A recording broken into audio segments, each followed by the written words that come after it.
ever since we left the EU, net migration specifically from EU countries is negative.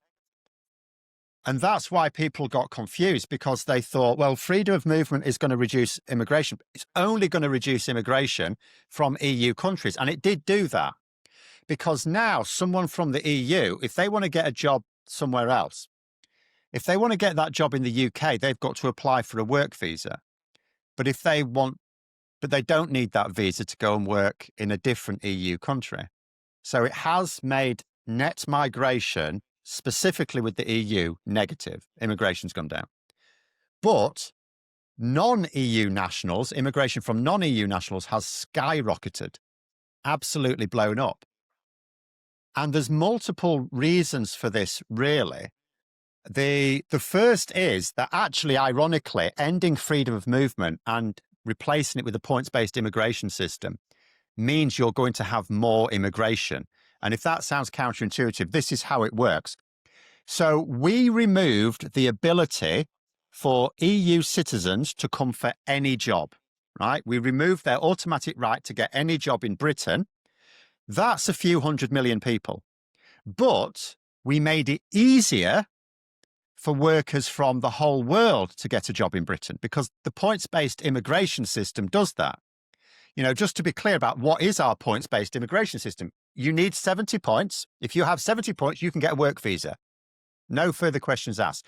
So how do you get these 70 points? There are 50 mandatory points. So the first 20 of those points is the offer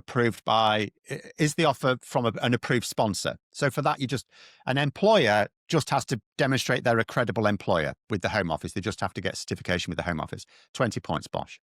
The next one is, and this is the only slight restriction, is the job at the equivalent of our A levels. So does the job can you demonstrate that the job requires some technical ability, which is whatever that country's equivalent of A levels is. If it is, that's another 20 points. Then there's an English language proficiency test, 10 points for that. And you have to have all of those. So really, this points-based immigration system has 3 requirements, plus you have to get 20 points from somewhere else. Now, if the job pays £38,700 or more, which is basically average for this country, then you've got your 20 points. That's it. Done. So actually, although it's been made, so all that's really happened with this is we made it harder for EU citizens to get menial low-paying work, like, for example, care work or, seasonal farm labour, working in cafes and hospitality, stuff like that. We made it harder for EU citizens to get those jobs. But we made it, and that's a few 100 million people in the EU, but we made it easier for the other 6.5 billion people around the world to get a job in Britain, as long as it's classed as a job that needs the equivalent of A levels, and the employer just has to make some case for that, and that it pays £38,700. And how much easier is that than it was previously for people from outside of the EU? That's significant, because we didn't have this system before, so work visas were much more difficult to get then. Right.